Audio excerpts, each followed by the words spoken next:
Ce n'est pas parce que vous n'avez jamais vu ou entendu quelque chose que ça n'existe pas. Moi, je n'ai pas choisi ce mariage. Je suis l'épouse d'un mari de nuit. Et tous ceux qui couchent avec moi meurent. Je m'appelle Bella, j'ai 30 ans. Et aujourd'hui je peux affirmer une chose. Il existe des blessures que même le temps ne peut pas guérir. Des failles dans l'âme qui, comme des gouffres, aspirent toute lumière et toute chaleur, ne laissant qu'un froid permanent. Tout a commencé dans un petit village perdu au milieu des collines. Un endroit si reculé qu'il semblait hors du temps, étouffé par la chaleur et les superstitions. Et bois. Le nom même sonnait comme un soupir étouffé. Là-bas, la vie était simple, rythmée par le soleil et la pluie, mais les traditions étaient dures comme la pierre, et les croyances, plus coupantes que des lames de rasoir. Le jour de ma naissance aurait dû être un jour de joie, un jour de fête, mais ce fut le début d'un cauchemar dont je ne me suis jamais réveillée. Ma mère, une enfant elle-même, à peine 16 ans, m'a abandonnée, tout juste sortie de son ventre, à côté d'une vieille poubelle en fer rouillé, derrière les cases. L'endroit sentait la terre humide, la cendre froide et la pourriture. J'étais encore recouverte du sang de son agonie et de la poussière du sol, criant de toutes mes forces, mes petits poings serrés contre un monde qui me rejetait déjà. Elle ignorait que ce geste de terreur et de désespoir allait sceller mon destin, un destin marqué par le rejet, une douleur viscérale, et un pacte invisible qui allait, un jour, me dévorer vivante. C'est une vieille femme de 72 ans, que tout le monde appelait Maman Monique, qui m'a trouvée. Son ombre s'est penchée sur moi, bloquant la lune. Elle m'a soulevée doucement dans ses bras frêles, dont la peau fine comme du parchemin laissait deviner les veines bleutées. Les chiens affamés, aux crocs luisants, reculèrent devant son regard sévère. À ses côtés, il y avait son mari, Papa Victor, un vieil homme de 80 ans, presque toujours silencieux, qui marchait avec une canne tordue sculptée de motifs effacés. Son silence était plus bruyant que tous les mots. Il vivait dans une petite case en terre battue, isolé au fond du village, loin des autres, comme mis en quarantaine par une peur collective. Mais tout le monde les craignait. On chuchotait qu'ils parlaient aux serpents la nuit, que leur potion pour guérir la fièvre venait d'un prix trop lourd à payer. On murmurait même que tous leurs enfants étaient morts, l'un après l'autre, dans des circonstances étranges. L'un noyé dans 3 centimètres d'eau, l'autre foudroyé par un ciel serein, comme si une malédiction les suivait, vorace. Alors, quand ils m'ont recueilli, les villageois ont vu cela comme une confirmation de leur rumeur. Pour eux,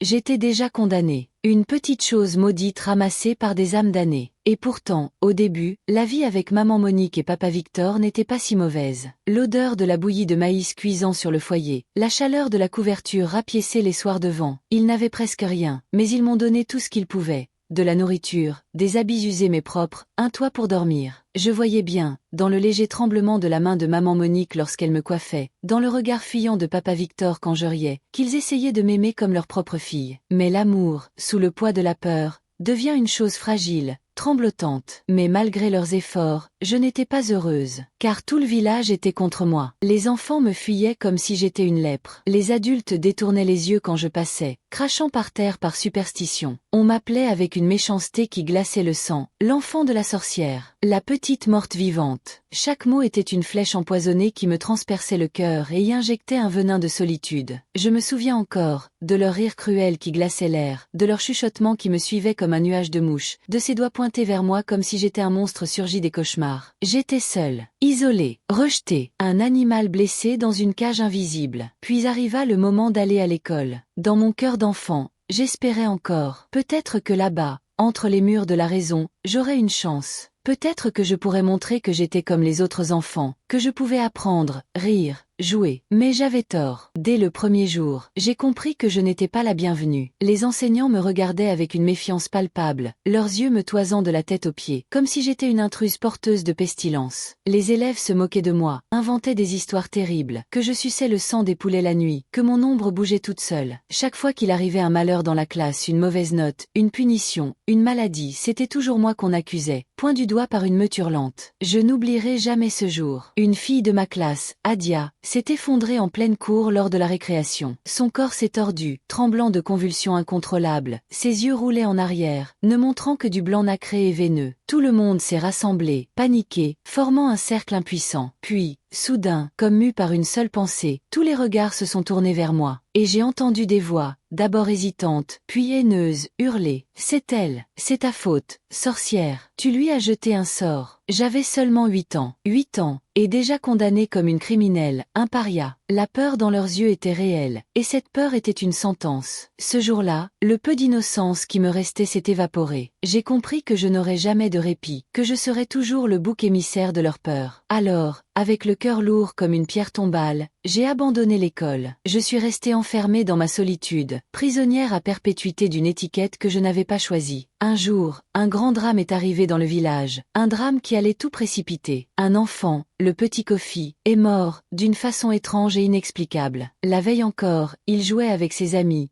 Il courait partout, son rire cristallin emplissait l'air. Mais le lendemain matin, on l'a retrouvé sans vie, étendu sur le sol durci devant sa case, son petit corps déjà froid et cireux comme la pierre. Aucune marque, aucune blessure, juste la vie qui s'était enfuie. La nouvelle a couru dans tout le village, rapide et vorace comme un feu de brousse dans la savane sèche. En quelques heures seulement, tout le monde parlait de cette mort mystérieusement, chuchotant derrière les portes closes. Les femmes se couvraient la bouche en échangeant des regards terrifiés. Les hommes fronçaient les sourcils, l'air grave, assemblant des morceaux de peur pour en faire une vérité. Les regards devenaient lourds, méfiants, et bientôt, un nom est tombé. Un nom que tous connaissaient déjà, un nom qui servait toujours de réponse à l'inexplicable, celui de mes parents adoptifs, maman Monique et papa Victor. Les murmures se sont transformés en colère, la colère en haine brute. Les gens disaient, la voix chargée de certitude, c'est encore ces sorciers, ils ont besoin de 100 jeunes pour leur pouvoir, leurs âmes sont noires, il faut les chasser, sinon d'autres mourront. La colère est montée, comme une tempête se nourrissant d'elle-même. Et ce soir-là, la tempête a frappé à notre porte. Je m'en souviens comme si c'était hier. La nuit était noire, sans étoiles. La foule s'est rassemblée devant notre case, une masse sombre et grondante. Des torchers allumés jaillirent, leurs flammes orangées dansant de manière démoniaque et faisant trembler des ombres difformes sur nos murs en terre. La lumière crépitante éclairait des visages connus, transformés par la fureur, devenus méconnaissables. Les cris étaient si forts, si rauques, qu'ils semblaient déchirer le tissu même de la nuit. Sortez de là, démons, on va brûler votre maison et tout ce qu'elle contient. Mon cœur battait si vite, si fort contre mes côtes, que je croyais qu'il allait exploser. Mes jambes tremblaient comme des feuilles dans un ouragan. Un goût de cuivre et de peur remplissait ma bouche. Je me suis accrochée désespérément à la jupe de maman Monique, qui me serrait contre elle, son corps frêle bouclier improbable. Elle posait sa main ridée et froide sur ma tête, me murmurant doucement, d'une voix si faible face au vacarme, presque en prière. N'aie pas peur, ma fille. Dieu voit tout. Il ne nous abandonnera pas. Les hommes sont fous, mais le ciel est juste. À quelques pas de nous, papa Victor était assis près de la porte, sa vieille canne serrée entre ses doigts noueux comme des racines. Son visage ridé restait de pierre, impassible. Mais ses yeux, deux braises noires dans la pénombre, lançaient un défi silencieux, absolu, à la foule haineuse. C'était le regard de quelqu'un qui avait déjà fait face à la mort. Les pierres ont commencé à pleuvoir contre notre case.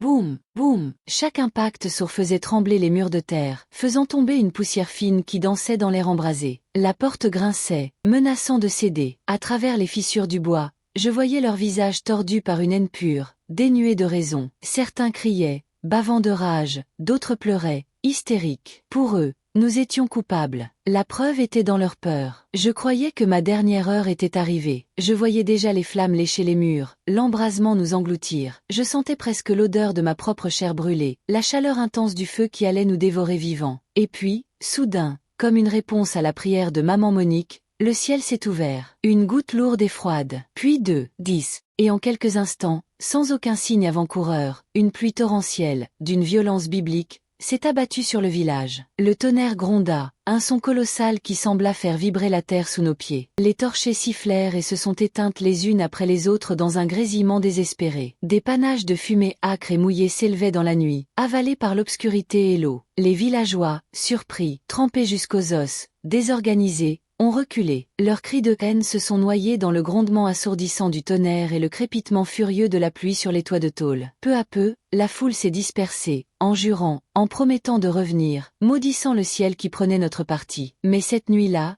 grâce à cette pluie miraculeuse et salvatrice, nous avons échappé à la mort. Et moi, assise dans les bras tremblants de maman Monique, les larmes silencieuses mélangées à l'eau de pluie sur mes joues, j'ai compris une chose, viscéralement, plus rien ne serait jamais comme avant. Désormais, j'étais définitivement la fille d'un couple maudit, et toute ma vie, chaque souffle, chaque battement de cœur, allait être marqué par cette haine que je n'avais pas méritée. Les années ont passé, lente et lourde. Moi, je grandissais, mon corps se transformait, mais je portais toujours dans mon cœur, comme une cicatrice à vif, le poids du rejet, des insultes et des moqueries. Chaque sourire volé, chaque regard méprisant, chaque porte qui se fermait à mon approche me rappelait que je n'étais pas des leurs, que je n'étais pas normale. Pendant ce temps, mes parents adoptifs, déjà très âgés, devenaient de plus en plus faibles, s'effaçant progressivement. Maman Monique avait maintenant le dos complètement courbé, comme un arbre sous le poids des ans. Ses cheveux, autrefois gris, étaient devenus d'un blanc spectral, comme de la cendre. Ses mains, autrefois si habiles, tremblaient constamment, chaque tremblement étant un aveu de défaite. Chaque fois qu'elle essayait de préparer le repas, la marmite lui échappait des doigts et tombait par terre avec un bruit de ferraille tragique. Elle soupira, des larmes de frustration et de honte perlant au coin de ses yeux vitreux, en me disant d'une voix chevrotante: « Je n'ai plus la force, ma fille.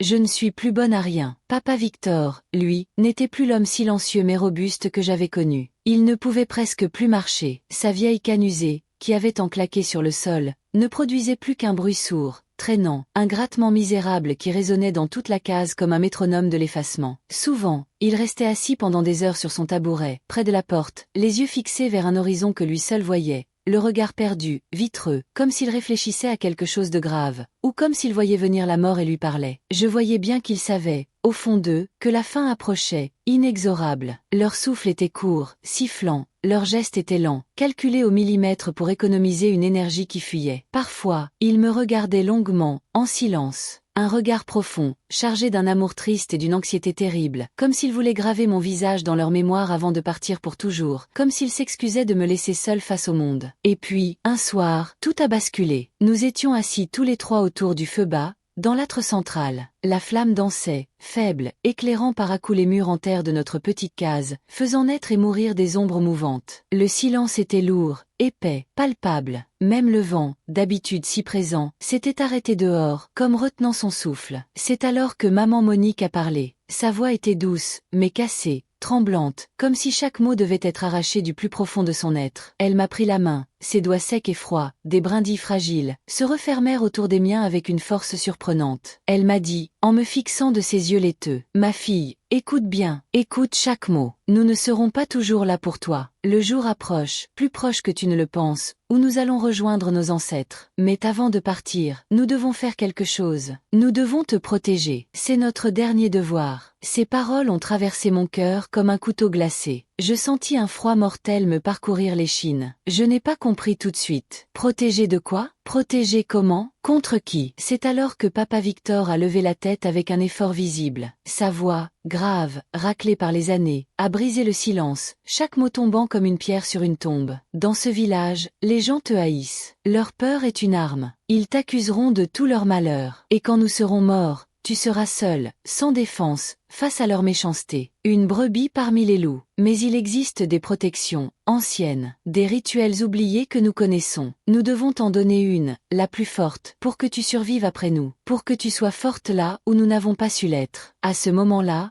un frisson glacé, définitif, a parcouru tout mon corps. Le feu crépitait doucement, mais ses flammes projetaient sur les murs des ombres étranges, longues et menaçantes, qui semblaient danser une danse macabre. J'avais l'impression que quelque chose d'énorme, d'irréversible, de mystérieux et de terriblement dangereux était sur le point de commencer. L'air même semblait chargé d'une électricité occulte. Ils avaient pris leur décision. Avant que la mort ne vienne les chercher, ils allaient me lier à une force invisible, une force qu'ils disaient protectrice, une armure d'ombre. Mais ce que je ne savais pas, ce que mon jeune cœur ne pouvait pas concevoir, c'est que cette protection allait devenir la pire des prisons, que ce rituel allait sceller ma vie pour toujours, souder ma chair à un destin tragique, bien au-delà de tout ce que je pouvais imaginer. Il me donnait une épée, mais c'était une épée qui me transpercerait le cœur à chaque fois que je la brandirais. Un soir, à la pleine lune, lourde et blafarde dans le ciel, alors que le village dormait profondément, un silence étrange, anormal, flottait dans l'air. Même les grillons et les oiseaux nocturnes, habituellement si bruyants, semblaient avoir disparu, muselés par une présence invisible. Tout était calme, d'un calme de mort. Soudain, mes parents sont venus me réveiller. Leurs yeux, dans la pénombre, étaient graves, cernés, presque effrayants, mais remplis d'une urgence et d'une détermination que je ne comprenais pas. Maman Monique serrait mes mains dans les siennes, froide et moite, comme si elle voulait me transmettre toute sa force résiduelle, tandis que papa Victor marchait lentement, pesamment, mais avec une détermination de spectre, vers la petite cour derrière la maison. Ils m'ont entraîné dehors. L'air était anormalement froid et humide, il glaçait la peau. Il était chargé de l'odeur de la terre mouillée, de pourriture végétale et de choses innommables. La cour était petite, entourée de murs en terre fissurée. Une flaque d'eau de pluie stagnante reflétait la lumière blafarde de la lune, scintillant comme un miroir sombre et trouble, et chaque mouvement faisait danser des reflets inquiétants, presque vivants, sur les murs. À côté de cette flaque, un cercle parfait avait été tracé sur le sol avec une poudre blanchâtre, et des bougies rouges, d'un rouge sang, étaient plantées tout autour. Leurs flammes vacillaient, dansantes et capricieuses dans la nuit, projetant des ombres mouvantes et difformes qui semblaient s'étirer, se tordre,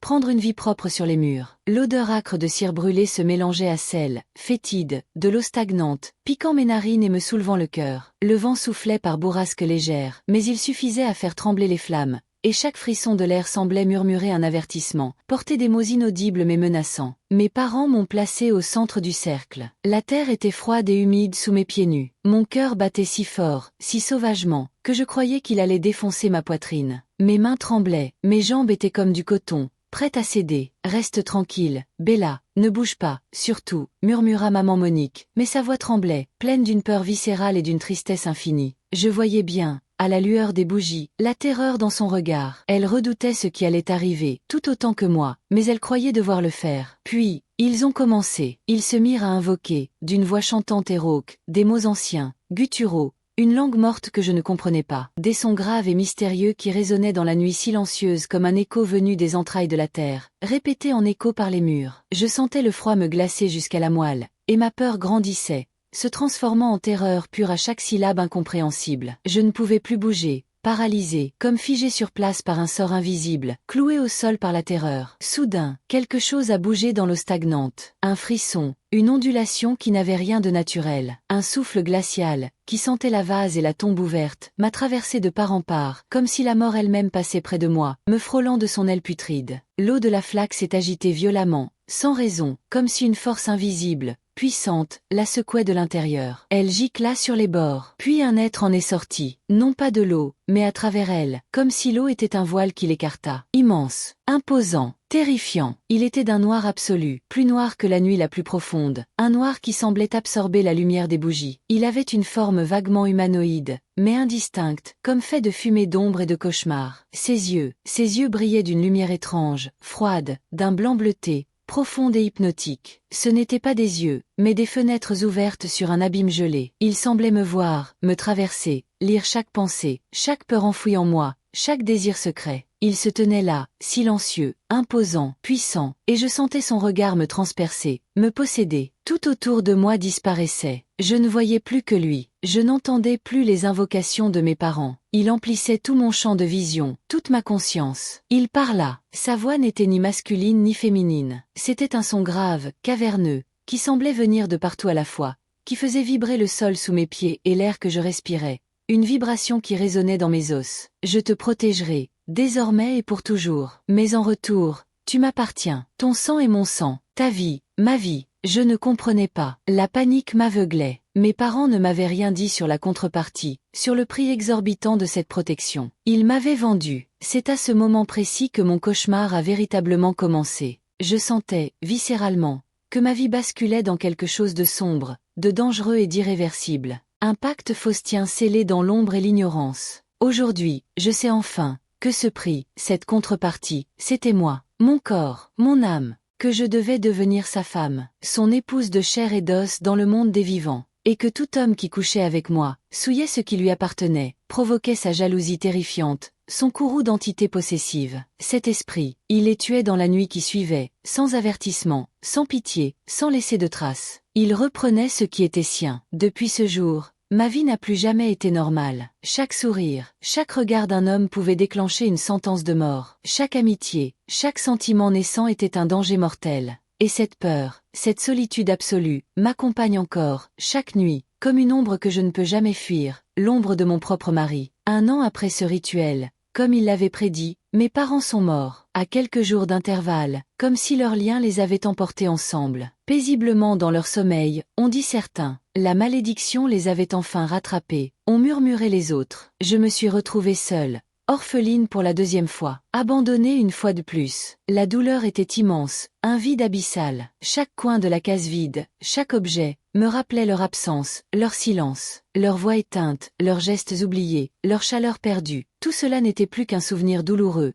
une collection de fantômes qui me déchirait le cœur. Parfois, la nuit, je me surprenais à tendre la main dans le noir, espérant sentir encore la main ridée de maman Monique, ou à chercher le regard de papa Victor dans l'ombre. Mais il n'y avait rien, rien que le silence lourd, le grattement des insectes dans le mur, et le souffle froid de mon époux invisible. Pour survivre, je faisais des petits boulots ingrats ici et là. Je balayais les cours poussiéreuses, portais de lourds seaux d'eau depuis le puits, nettoyais les maisons des autres, lavant leur linge sale, essuyant la poussière de leur vie normale. Je devenais le fantôme du village, la ménagère invisible, celle que personne ne voyait vraiment, celle qu'on ignorait, celle à qui on jetait une pièce ou un morceau de pain comme à un chien errant. Mon corps était fatigué, courbaturé, mes mains abîmées, crevassées par le travail et l'eau, mais mon esprit était encore plus lourd, écrasé par le poids de la solitude, du rejet et du secret monstrueux que je portais. Parfois, après une longue journée, certaines personnes, rarement, d'une bonté timide, me donnaient un peu d'argent, un morceau de pain encore chaud, ou un sourire furtif, vite effacé. Mais souvent, trop souvent, je n'avais droit qu'aux insultes cruelles, crachées avec mépris. Va-t'en,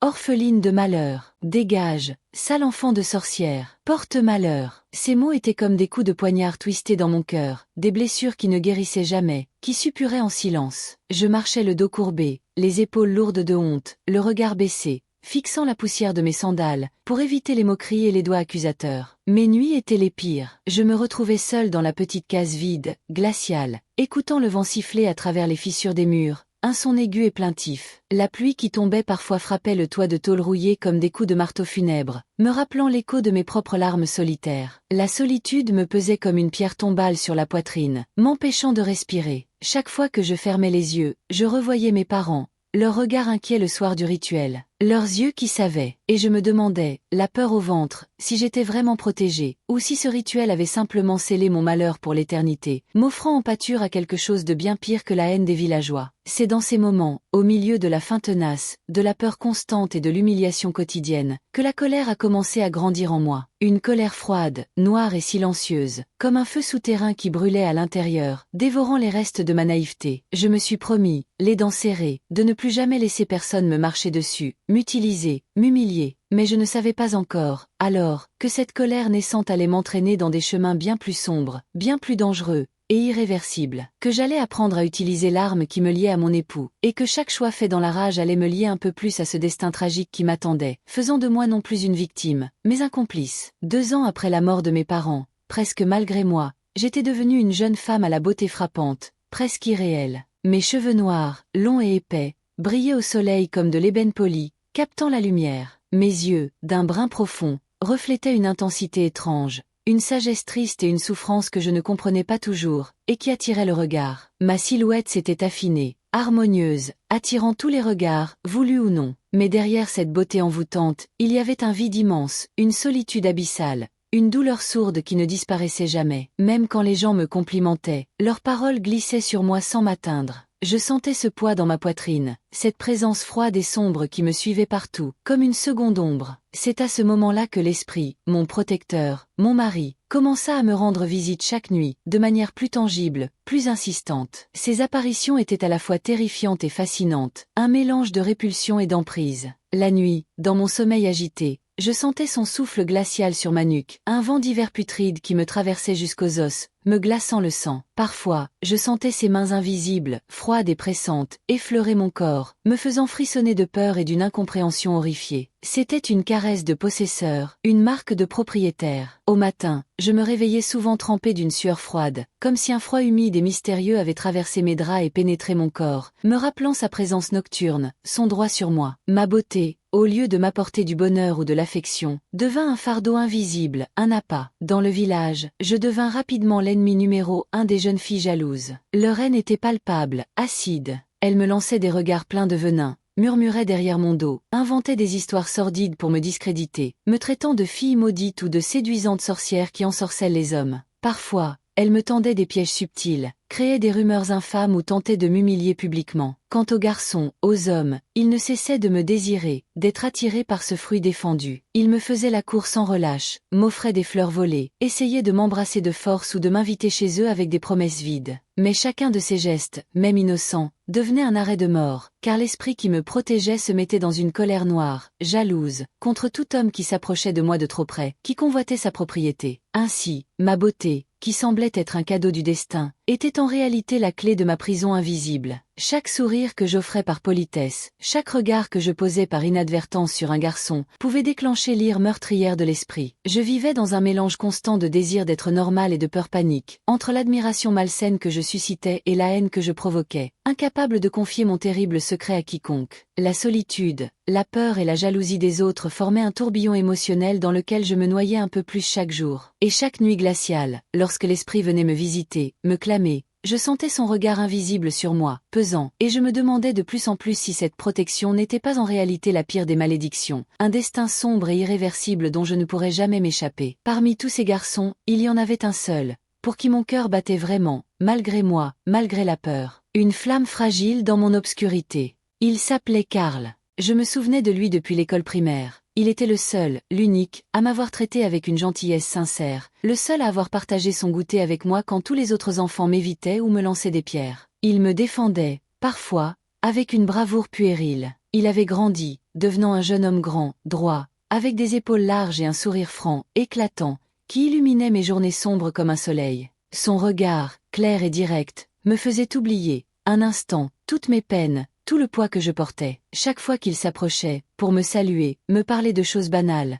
mon cœur s'emballait, un afflux de chaleur bienfaisante dans tout mon être. Je mourais d'envie d'être avec lui, de tenir sa main calleuse, de partager des rires simples. Mais je savais, au plus profond de mon être meurtri, que je devais me protéger, et surtout, le protéger de l'esprit. Me mettre en couple avec lui, c'était le signer sa mort. Pour le protéger, il fallait le rejeter. Chaque fois qu'il me faisait la cour, avec une timidité touchante, je devais lui dire non malgré moi. Mon non était un couteau que je me plantais dans le cœur. Même si au plus profond de moi, je rêvais de crier oui, de m'abandonner à ce sentiment pur et interdit. Et chaque fois qu'il s'éloignait, un peu plus triste, un peu plus confus, mon cœur se brisait en 1000 morceaux, déchiré par une jalousie absurde envers les autres filles qui pouvaient, elles, lui sourire librement. Il ne pouvait pas comprendre. Comment aurait-il pu? Il ne savait pas que mon refus catégorique n'était pas parce que je ne l'aimais pas, mais parce que je l'aimais trop pour être la raison de sa mort. Mon amour était un poison, et je devais en être la gardienne. Mes sentiments étaient un tourbillon déchirant,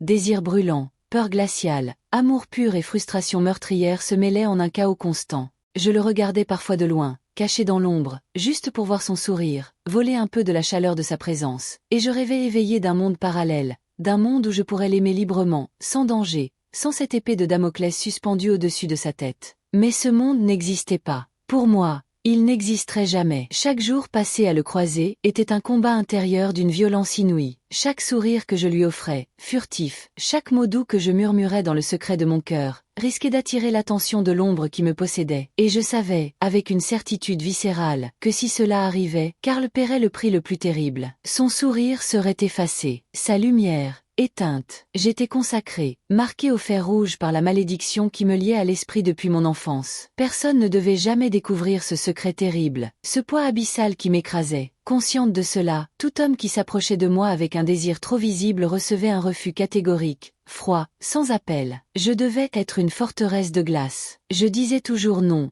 fermement, pour les protéger de ma malédiction, pour les garder en vie. C'était mon seul acte de bonté dans ce cauchemar. Mais certains ne comprenaient pas. Ils voyaient mon refus comme de la prétention, de la froideur, comme si je me jouais d'eux, comme si je méprisais leurs désirs. Ma beauté devenait une insulte, mon silence, une provocation. Je me sentais prisonnière de cette enveloppe qui me condamnait à la solitude, prisonnière de ce secret monstrueux qui me rongeait de l'intérieur, me faisant vivre chaque jour dans la terreur de causer un drame. Un soir, alors que je rentrais chez moi après une journée épuisante, le corps lourd de fatigue, le cœur alourdi par le chagrin, les mains meurtries et salies par le travail, quelque chose de terrible arriva. Une bande de garçons du village, ivres de bière de mille et de jalousie malsaine, m'avait tendu un piège. Ils m'avaient guetté, puis entraîné de force dans une maison inachevée, à l'écart, sombre et froide comme un tombeau. L'air y était humide, chargé de l'odeur de la moisissure et du bois pourri. Les planches grinçaient sinistrement sous leur palourde, et le vent sifflait à travers les cloisons absentes, portant des murmures inquiétants, des chuchotements qui semblaient venir des murs eux-mêmes. Là, dans cette semi-obscurité, ils m'ont abusé, tour à tour. La peur, une peur animale et brutale, me brûlait les entrailles. La honte, un liquide noir et poisseux, me submergeait, m'ôtait la respiration, me noyait. Le monde autour de moi s'effaçait, se réduisant à des sensations horribles, l'odeur de leur sueur aigre, la rudesse du sol de terre contre ma joue, le poids de leur corps, le son de leur rire gras. Tout ce que je pouvais entendre, c'était le battement affolé de mon cœur, un tambour de panique dans ma poitrine, ma respiration haletante qui raclait ma gorge, et le grincement des planches sous leurs pieds, un son qui me vrillait le crâne. Je me sentais brisée, souillée, impuissante, seule au monde, marquée à jamais par une horreur nouvelle qui se superposait à toutes les autres. Mais au plus profond de mon être violé, une colère nouvelle naquit, une colère noire, absolue, qui ne ressemblait à rien de ce que j'avais connu. Ce n'était plus de la tristesse ou de la peur, c'était de la haine, pure, froide et dévastatrice. Et je savais avec une certitude terrifiante que mon protecteur veillait, que cette injustice ne resterait pas impunie. Une froideur calculatrice s'empara de moi, étouffant la honte. Le lendemain matin,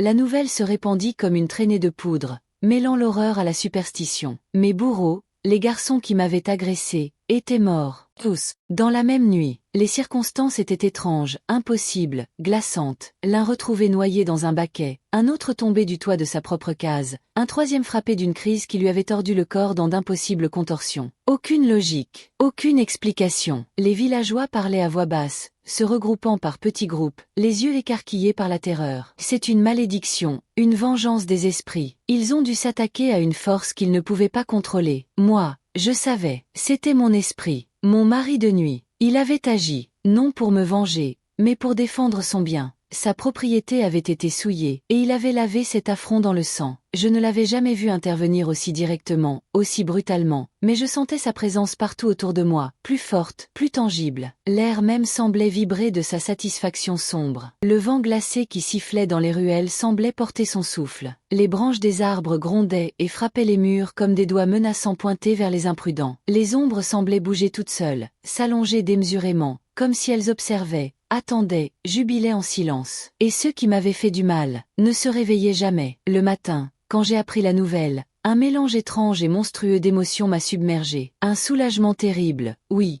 car plus personne ne pourrait jamais me faire de mal ainsi. Une justice sauvage avait été rendue, mais j'étais aussi terrifiée, car je réalisais pleinement la nature de l'entité à laquelle j'étais liée. Son pouvoir était absolu, implacable. Mon protecteur pouvait tuer pour moi, sans pitié, sans discernement. Chaque homme qui s'approchait de moi, peu importe ses intentions, devenait une cible potentielle. Je n'étais plus seulement une victime, j'étais devenue un appât, une arme passive. Depuis ce jour, ma vie changea une fois plus, bascula dans une nouvelle dimension de la terreur. La peur, la solitude et une vigilance de tous les instants devinrent mes compagnons constants, mes geôliers. Chaque regard d'homme, chaque sourire, chaque geste anodin pouvait déclencher la colère de l'esprit, et je devais toujours rester sur mes gardes, calculer chaque interaction, contrôler chaque expression. Je vivais avec la tension permanente de marcher sur un fil au-dessus du vide, incapable de me détendre, incapable de faire confiance, même à un regard bienveillant. Je n'étais plus seulement une orpheline, une victime, j'étais devenue un piège vivant. Une jeune femme dont la beauté et le corps étaient liés à un pouvoir invisible, dangereux, implacable, que personne ne pouvait comprendre ou contrôler. L'amour, la tendresse, la confiance, tout cela m'était interdit, devenu trop dangereux. Même si mon cœur brûlait pour quelqu'un, je savais que le moindre contact, le moindre faux pas, le moindre moment de faiblesse, pouvait provoquer la mort, et je resterais pour toujours prisonnière de ce destin de glace et de sang. 2 jours plus tard, alors que je m'étais levée tôt pour aller puiser de l'eau dans le ruisseau du village, une corvée qui me ramenait à la réalité humble et dure, un autre incident se produisit. Le soleil venait à peine de se lever, teintant l'horizon de rose et d'orange. Une brume blanche et légère, fantomatique, flottait au-dessus de l'eau calme, rendant le paysage flou, irréel. Les oiseaux chantaient timidement, leur voix semblant hésiter à briser le silence matinal. Les pierres mouillées et glissantes menaçaient de me faire tomber à chaque pas. L'air était frais et humide, chargé de l'odeur forte de la terre mouillée, des herbes écrasées et de la boue. C'est là que je rencontrai Papa Aimé, un homme d'une quarantaine d'années, père de famille, que j'aurais pu presque considérer comme un oncle par son âge et sa position. Mais ses yeux, habituellement si rieurs, se posèrent sur moi avec une lueur différente. Il brillait, non de bienveillance, mais d'une concupiscence soudaine, captivé par ma silhouette qui se découpait dans la lumière naissante. Il s'approcha, trop près. Il me lança des compliments suaves, mielleux, qui sonnaient faux, un sourire charmeur qui ne parvenait pas à masquer quelque chose de pervers et d'inquiétant dans son regard. Son désir était palpable, avide. Il me toucha le bras, un geste qui se voulait bienveillant mais qui était une intrusion. Et alors, quelque chose en moi se brisa. La colère froide née du viol, la certitude du pouvoir de mon époux obscur, remontèrent à la surface, étouffant la peur, étouffant la raison. J'ai pris une décision terrible, monstrueuse. J'acceptai ses avances, non par désir, ni par envie, mais pour le sacrifier, délibérément, pour que l'esprit protecteur qui me liait à la nuit puisse agir contre lui, pour utiliser mon pouvoir, pour être, pour la première fois, non plus la victime, mais celle qui décide de la mort. Ce fut un acte froid, calculé, un meurtre par procuration. Nous fîmes l'amour sur les pierres froides et humides, au bord du ruisseau dont l'eau claire semblait assister, indifférente, à la transaction macabre. Mon cœur battait la chamade, non pas par passion, mais par l'adrénaline froide et la terreur de mon propre plan. L'air humide me glaçait la peau nue. L'eau du ruisseau ruisselait sur mes pieds comme une présence silencieuse et complice, témoin de mon crime. Je sentais autour de nous l'ombre de l'esprit, invisible mais palpable, attentive, prête à frapper, prête à percevoir son dû, prête à punir l'audacieux. Cette nuit-là, comme je l'avais froidement prévu et souhaité, papa aimé mourut subitement, sans qu'aucune cause humaine ne puisse l'expliquer. Son corps fut retrouvé inerte le lendemain, froid et déjà raidi, tandis que le vent sifflait dans les roseaux comme un écho moqueur de cette justice tordue. Je restai seul, au bord de l'eau,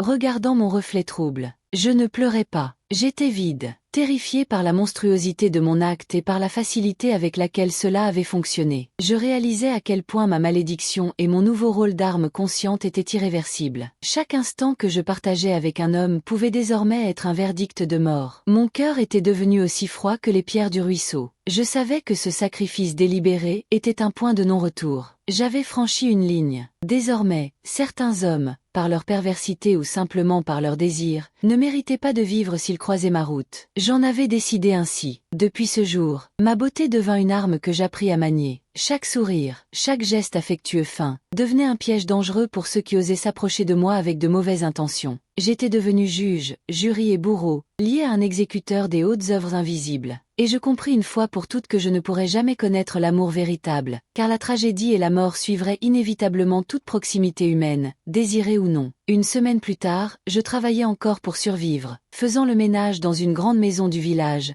celle du chef des artisans. Le soleil était déjà haut dans le ciel, mais sa chaleur généreuse ne parvenait pas à atteindre le gel qui s'était installé dans mon âme. L'air à l'intérieur était épais, chargé de poussière dansante, de l'odeur de bois ancien et de linge humide. Le silence pesant n'était interrompu que par le froissement des chiffons et le grincement sinistre des planchers sous mes pieds fatigués. Pendant que je nettoyais la chambre du fils aîné, je sentis un regard lourd, insistant, posé sur ma nuque, puis descendant le long de mon dos courbé. Une sensation de cafard rampant sur la peau. Je n'avais même pas besoin de me retourner pour savoir qui m'observait. Je le devinais au silence particulier, à la respiration retenue. Le fils aîné du propriétaire, un jeune homme arrogant et gâté, me scrutait en cachette depuis l'embrasure de la porte. Je sentais son désir malsain, son sentiment de propriété, comme une onde nauséabonde. Son sourire, quand je croisai finalement son regard, était inquiétant, cruel, plein de la certitude de son impunité. Il me glaçait le sang. Puis, profitant de l'absence des autres dans la maison, il se glissa dans la pièce. L'air devint immédiatement irrespirable. Avant que je puisse esquisser un geste ou prononcer un mot, il me poussa brutalement sur le lit des faits. Mon corps heurta le bois du cadre avec un bruit sourd. La peur, cette vieille connaissance, me traversa à nouveau comme un coup de poignard, mais elle fut immédiatement submergée par une rage froide et familière. Je me sentais impuissante, mais plus seulement victime. Mes mains tremblaient, mais de colère contenue. Mon souffle se coupait, mais dans l'attente de la vengeance. Il m'abusa, encore. Mais cette fois, au fond de moi, il n'y avait plus de honte. Seule une certitude froide et terrible. Mon esprit protecteur veillait. Cette injustice ne resterait pas impunie. La colère sourde et glaciale qui s'éleva dans mes veines était déjà une sentence de mort. Je n'avais même plus besoin de l'invoquer. Elle était là, tapis dans l'ombre, attendant son heure. La nuit suivante, il mourut. Sa mort fut atroce, spectaculaire, inexplicable. On parla de convulsions,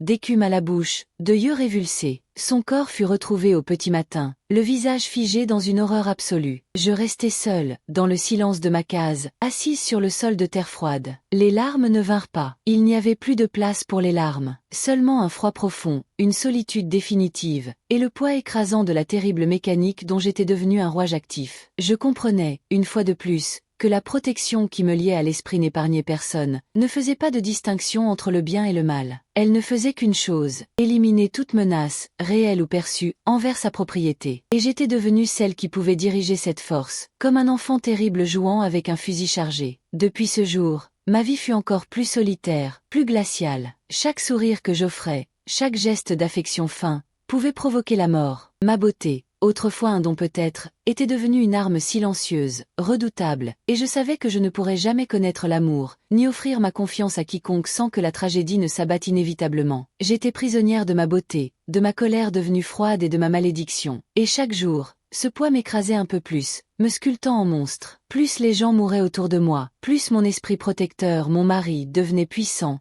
présent, exigeant. Son énergie sombre grandissait, s'infiltrait en moi, envahissait mes veines comme un venin froid. Je sentais chaque souffle du vent comme son souffle, chaque mouvement de l'ombre comme son geste. Il était partout, il réclamait toujours plus de sang, plus d'offrandes, et je savais que chaque vie humaine était désormais entre ses mains, et dans les miennes. J'étais devenue sa prêtresse, son canal sur terre. Peu à peu, presque malgré moi, entraîné par cette force obscure, j'avais commencé à attirer les hommes, à les séduire volontairement. Ce n'était pas par plaisir, ni par désir charnel, c'était par nécessité morbide, par une pulsion sombre qui venait de lui, à travers moi. Une faim qui n'était pas la mienne. Je leur souriais, un sourire vide qui ne touchait pas mes yeux. Je les regardais avec une douceur feinte, je laissais mes gestes, lents et calculés, les inviter. Et je savais, avec une froideur qui m'effrayait moi-même, qu'en faisant cela, je les livrais à mon mari de nuit. Mon corps et ma beauté étaient devenus des armes de chasse sophistiquées, et chaque sourire que j'offrais était un leurre mortel. Le village changeait, se transformait sous l'emprise de la terreur. Les hommes disparaissaient les uns après les autres, fauchés par un faux invisible. Certains tombaient malades et mouraient subitement, le corps raidi en d'étranges postures, le souffle coupé en pleine nuit. D'autres avaient des accidents absurdes, inexplicables, qui laissaient les villageois horrifiés et chuchotant derrière leurs portes closes. Les rues autrefois bruyantes et animées,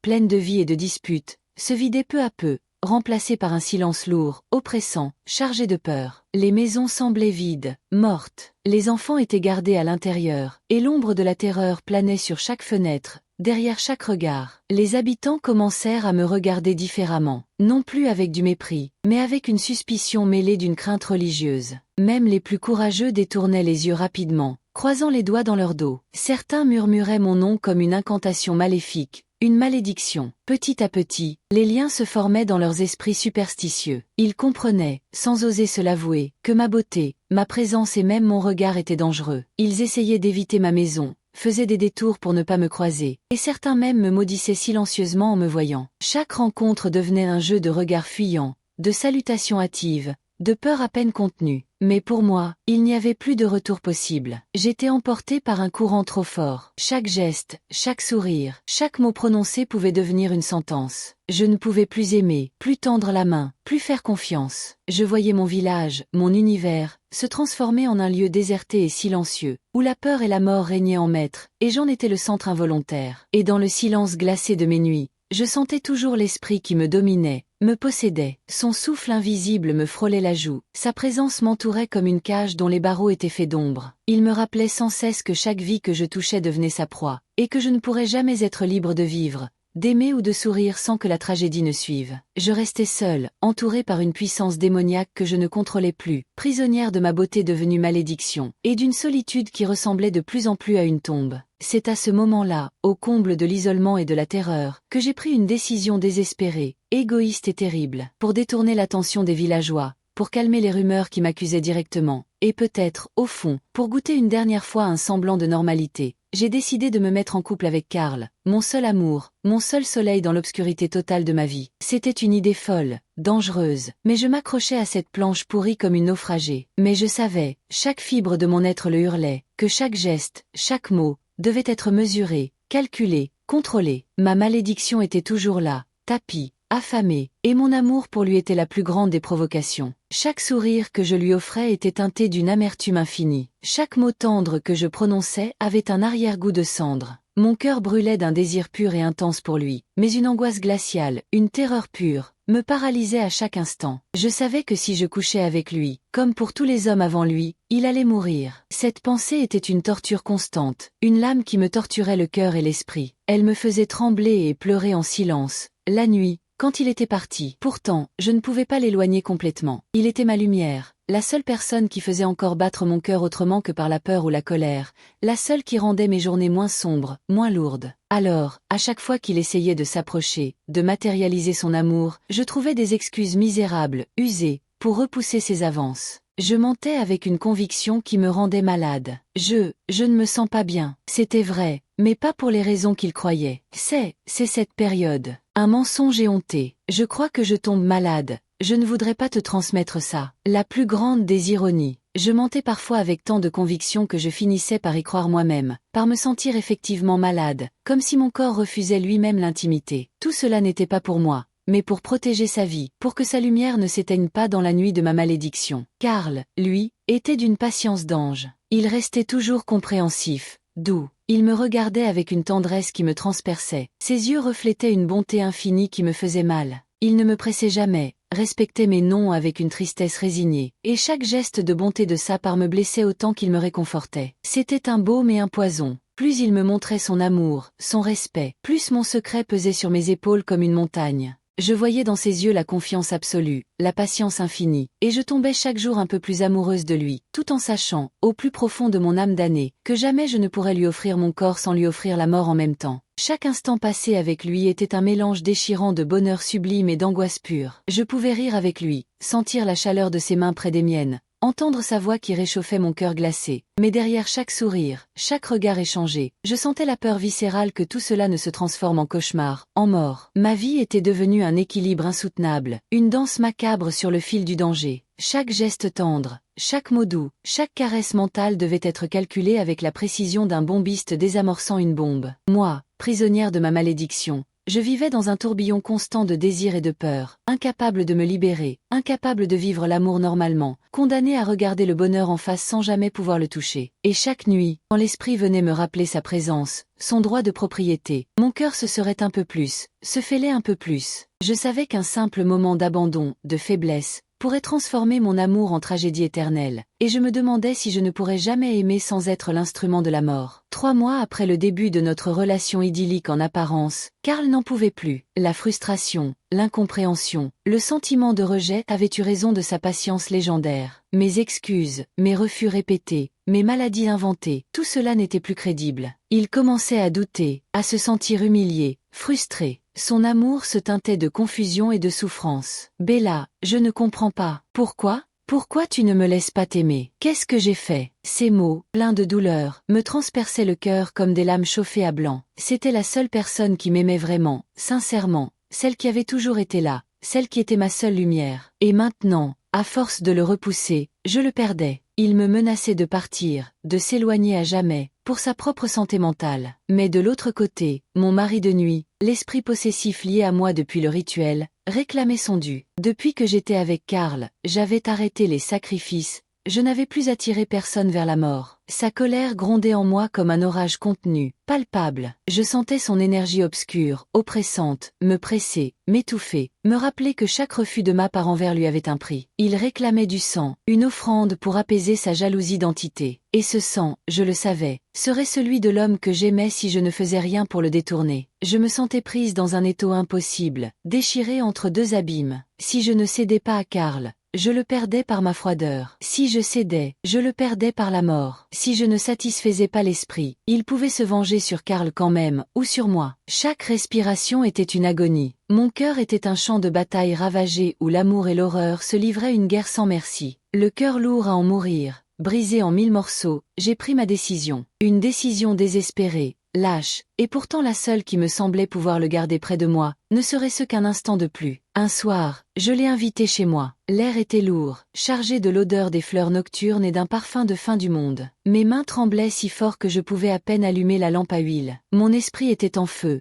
et mes yeux, je le savais, devaient refléter la peur et la douleur qui me déchiraient. Je voulais lui offrir ce dernier moment de tendresse, une parcelle de bonheur volé, un moment d'amour humain et vrai avant que le cauchemar ne frappe, inévitable. un dernier souvenir à chérir dans l'éternité de solitude qui m'attendait. Nous nous sommes rapprochés. Le temps semblait ralenti. Ses mains cherchaient les miennes, douces et calleuses. Son regard implorait, plein d'amour et d'espoir. Mon cœur se déchirait un peu plus à chaque battement, à chaque sourire qu'il m'offrait, ignorant qu'il signait son arrêt de mort. Et malgré la terreur qui me glaçait le sang, malgré la culpabilité qui m'écrasait, nous avons fait l'amour sur le vieux lit de ma chambre, dans la pénombre dansante projetée par la lumière vacillante de la lampe. Chaque frôlement de sa peau contre la mienne était une agonie. Chaque baiser était un goût de cendre et de paradis perdu. Chaque soupir était un adieu. Je savais, avec une certitude absolue et horrible, que ce moment de bonheur suprême serait son dernier souffle. J'embrassais un homme déjà mort. Le lendemain matin, Karl était mort. Son corps fut retrouvé froid et figé, paisible en apparence, comme endormi, mais le silence de mort qui l'entourait était plus éloquent qu'un cri. Le vent sifflait à travers les fissures de ma maison, une plainte funèbre. Je restais là, assise à côté de lui, immobile, les larmes finalement venues, silencieuses, intarissables, incapable de croire à la réalité, de supporter le poids de ma culpabilité. La lumière de ma vie venait de s'éteindre, éclipsée par mon ombre. La douleur était si intense, si totale, qu'elle en devenait physique, un vide abyssal dans ma poitrine. La malédiction avait encore frappé, transformant l'amour le plus pur en tragédie absolue. Chaque geste de tendresse était effectivement devenu une arme mortelle. Mon cœur, marqué à jamais par le chagrin et la culpabilité, ne connaîtrait plus jamais la paix, ni le pardon. Le matin même, alors que j'errais dans ma case comme une âme en peine, hébétée par le choc, la sœur de Karl arriva. Son visage était déformé par un chagrin brut, sauvage. Les larmes coulaient sur ses joues sans qu'elle ne cherche à les essuyer. Elle tremblait de tout son être, incapable d'articuler clairement, ses mots entrecoupés de sanglots rauques. Ses yeux, rougis et bouffis, semblaient m'implorer, m'accuser, chercher une réponse que je ne pouvais pas donner. « Bella, Karl, il est mort. » Cette nuit, la phrase, hachée, tomba comme une masse. Mon corps entier se figea, comme plongé dans la glace. Plus un muscle ne bougea. Je ne pouvais plus respirer. Un frisson glacial, bien plus froid que celui de mon époux, me parcourut de la tête aux pieds. Le sol sembla se dérober sous mes pieds, et le silence de la pièce pesa soudain d'un poids insoutenable, comme une chape de plomb. Puis, les larmes que je croyais toutes versées jaillirent à nouveau, incontrôlables, brûlantes. Elles coulaient sans fin, silencieuses, traçant des sillons salés sur mes joues déjà maculées de chagrin. Chaque sanglot qui montait me vidait un peu plus de mon âme, comme si une partie essentielle de moi se désintégrait avec lui. Je m'effondrais sur le sol de terre battue, le visage enfoui dans mes mains, incapable de supporter le regard de sa sœur, incapable de supporter la réalité de ce que j'avais fait. La tristesse n'était plus une émotion, c'était un océan noir et glacé qui m'engloutissait, m'étouffait, me noyait dans un désespoir si profond que la lumière ne pouvait plus l'atteindre. Mon corps était secoué de tremblements incontrôlables, mes dents claquaient, mes sanglots, étouffés, résonnaient dans le vide de la case, seuls et déchirants. J'avais cru connaître la douleur, la perte, la solitude, mais ce chagrin-là était d'une autre nature. Il était définitif. La vie venait de me voler la seule personne qui avait été mon vrai soleil, mon seul lien avec l'humanité, et j'en étais responsable. Je me sentais vide, brisé au-delà de toute réparation, seul au monde face à l'horreur de mon acte. Je réalisais, une fois de plus, mais avec une acuité décuplée, la terrible réalité. Ma malédiction ne me permettait jamais d'aimer sans que la mort frappe. Chaque souffle d'amour, chaque souvenir, chaque regard échangé venait avec un prix exorbitant, un prix que je venais de payer avec le cœur de l'homme que j'aimais. Lors des funérailles de Karl, l'atmosphère était lourde d'une douleur bien différente de celle qui accompagnait habituellement les morts mystérieuses à Ebowa. Ses parents, des gens simples et respectés, étaient dévastés, mais leur chagrin était teinté d'une incompréhension profonde, d'un sentiment d'injustice criant. La mort de leur fils, jeune, fort et aimé, paraissait absurde, contre nature. Un silence de suspicion pesait lourdement sur leurs épaules courbées. Ne supportant pas ce mystère, refusant d'accepter une mort sans raison, ils firent appel à un grand prêtre réputé, connu dans toute la région pour ses rituels puissants, capable de révéler les vérités cachées et de confondre les coupables devant leurs crimes. Le prêtre arriva au cimetière au petit matin, alors qu'une brume légère flottait encore entre les tombes. Il était vêtu d'habits traditionnels cérémoniaux, ornés de perles, de plumes et de symboles mystiques brodés de fils d'or et d'argent terni. À sa ceinture pendaient des amulettes de bois sculptés, des sachets de cuir contenant des herbes sacrées et des objets rituels qui semblaient vibrer d'une énergie ancienne et redoutable. Son visage était grave, creusé de rides profondes, et son regard, d'un noir intense, semblait percer le voile des apparences, voire au-delà de la chair. Il s'avança lentement vers le cercueil de bois brut de Karl, ses pieds nus crissant sur le gravier humide de rosée. Il se mit à réciter des incantations anciennes. Sa voix grave et rythmée, presque chantante, résonna dans le silence oppressant du cimetière. Les mots, incompréhensibles, semblaient flotter dans l'air, lourds de puissance, créant une tension palpable. Des fumées épaisses et aromatiques, mêlées à l'odeur âcre des encens brûlants, s'élevèrent d'un petit brasero et enveloppèrent l'assistance d'un voile bleuté. Le vent, faible, semblait porter les senteurs et les murmures du prêtre autour des stèles, créant une atmosphère étrange, surnaturelle. Les arbres alentour se balançaient imperceptiblement, leurs feuilles frémissant comme si elles écoutaient, attentives, les paroles prononcées. Le but du rituel était clair pour tous, forcer l'assassin à se révéler, à rester figé devant le cercueil, incapable de bouger ou de fuir, jusqu'à ce qu'il avoue ses crimes devant tous. Chaque mot du prêtre semblait faire vibrer le sol, alourdir l'air. Les oiseaux s'étaient tus. Les villageois, silencieux et tendus, retenaient leur souffle, partagés entre la peur et l'espoir de voir la vérité éclater. Une tension électrique remplissait l'air. Le cœur de chacun battait la chamade. Certains murmuraient des prières, les yeux fermés, tandis que d'autres serraient les poings, anticipant avec une rage contenue le moment où le coupable serait démasqué. L'atmosphère était lourde, irrespirable, comme si le temps lui-même s'était arrêté pour assister au dévoilement de l'horreur. Puis, ce fut mon tour, lorsque je me suis levé, poussé par une force qui n'était pas la mienne, pour m'approcher du cercueil et rendre un dernier hommage à Karl, mon amour, mon soleil éteint. L'horreur absolue s'est produite. Le fétiche principal du prêtre, une statuette grotesque posée sur le cercueil, s'est illuminé d'une lueur intérieure, étrange et malsaine, d'un vert pâle et pulsatile. Aussitôt, mon corps tout entier est devenu rigide, paralysé. Mes jambes, mes bras, mon torse, plus un muscle ne m'obéissait. Je voulais bouger, crier, fuir, mais j'étais prisonnière de ma propre enveloppe charnelle, clouée au sol, incapable du moindre geste. Seuls mes yeux pouvaient bouger, reflétant une terreur pure. Et soudain, comme si mes lèvres avaient une volonté propre, indépendante de la mienne, ma bouche s'ouvrit et se mit à parler. Les mots qui en sortaient n'étaient pas les miens. Ils étaient froids, plats, terriblement précis, comme dictés par une force extérieure. Une voix que je ne reconnaissais pas. Je me mis à me confesser devant tous, révélant des secrets que personne n'aurait pu imaginer. J'avouai avoir tué Karl, l'homme que j'aimais plus que tout, pour mon mari de nuit. Je décrivis l'esprit, le pacte, la jalousie meurtrière. Le silence qui s'abattit sur l'assemblée était plus lourd, plus glaçant que tous les cris du monde. Les visages autour de moi se figèrent dans des masques d'horreur et d'incrédulité. Je pouvais lire la stupéfaction, puis la colère naissante, dans chaque regard braqué sur moi. Chaque souffle retenu semblait peser une tonne sur mes épaules. Le vent lui-même semblait s'être tu. Mais la confession ne s'arrêta pas là. Ma bouche, traîtresse, continua, inlassablement, comme vidant un abcès de poison. Elle révéla les meurtres des autres hommes du village, ceux que j'avais sacrifiés délibérément ou non pour l'esprit. Papa aimé, le fils de l'artisan, les garçons qui m'avaient violé. Chaque nom tombait comme un coup de massue, chaque phrase frappait la foule comme un éclair, détaillant des horreurs qui firent reculer les gens. La peur se mua en haine pure, tangible. La foule, d'abord sidérée, devint une bête hargneuse. Les cris éclatèrent, des hurlements de rage, de trahison et de soif de vengeance. Des mains se sont abattues sur moi, me frappant, me bousculant, me tirant par les cheveux avec une brutalité sauvage.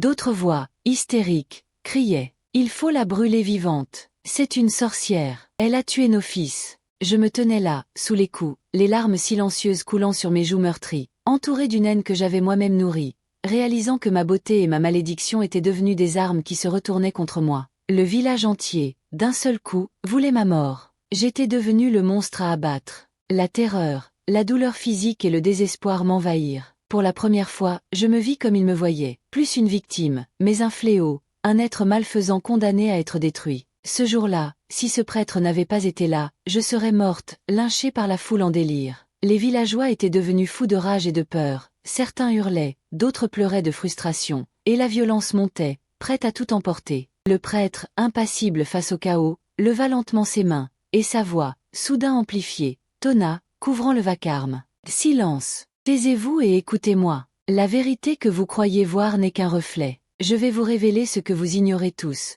ce qu'elle ignore elle-même. » Un silence de mort tomba à nouveau, plus lourd encore que le précédent. Même le vent semblait retenir son souffle. Tous les regards étaient braqués sur lui, avides, furieux, mais captifs. Puis il commença à parler, et il révéla des choses que moi-même j'ignorais, des secrets enfouis dans les origines de ma malédiction. Avec une précision glaçante, il raconta que ma mère biologique, une jeune fille à peine sortie de l'enfance, avait été victime elle-même, non pas d'un homme, mais d'un esprit maléfique des eaux, un être ancien, cruel et dangereux, qui avait abusé d'elle, la possédant contre son gré lors d'une nuit de pleine lune. Elle avait subi des violences inouïes qu'elle n'avait jamais désirées.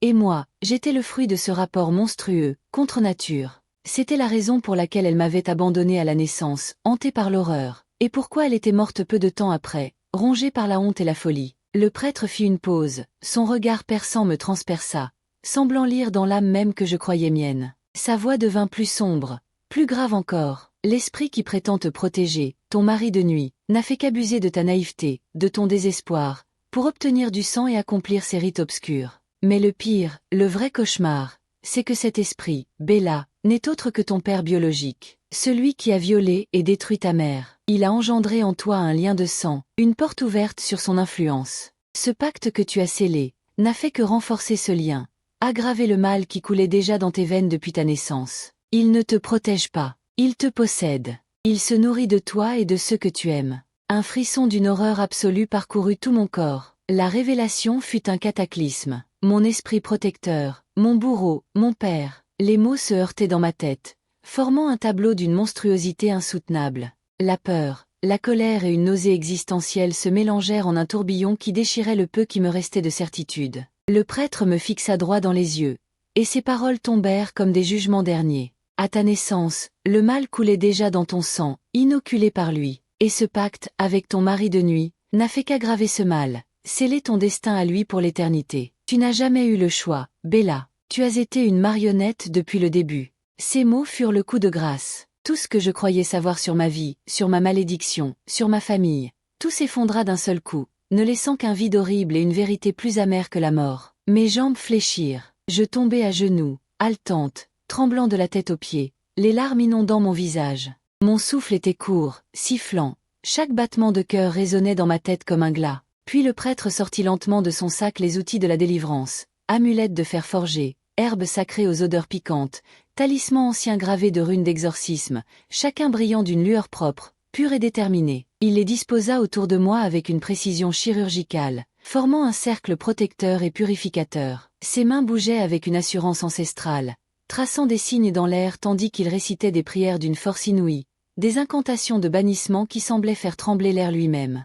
À chaque mot, je sentais l'énergie de l'esprit maléfique en moi vaciller, trembler, hurler silencieusement, reculer devant cette lumière nouvelle. Enfin, avec un dernier geste ample et solennel, il brandit une amulette centrale et prononça un mot unique, un son qui sembla déchirer le tissu du monde. Je sentis une onde d'énergie pure, brûlante, traverser tout mon être de part en part, comme si un poids immense, visqueux et froid, était arraché de mes épaules, de ma poitrine, de mon âme. Un cri silencieux, qui n'était pas le mien, retentit dans ma tête puis s'éteignit. Je m'effondrai sur le sol, complètement, haletante, tremblante comme une feuille, mais vivante, vraiment vivante. Pour la première fois depuis des années, depuis toujours peut-être, je sentis un souffle de liberté véritable dans mon âme. L'oppression constante avait disparu. L'ombre qui me suivait s'était dissipée. Un espace de paix, fragile mais réel, s'ouvrit en moi, un lieu que je n'avais jamais connu. Autour de moi, la foule resta silencieuse, figée, incapable de comprendre pleinement l'ampleur de ce qui venait de se passer.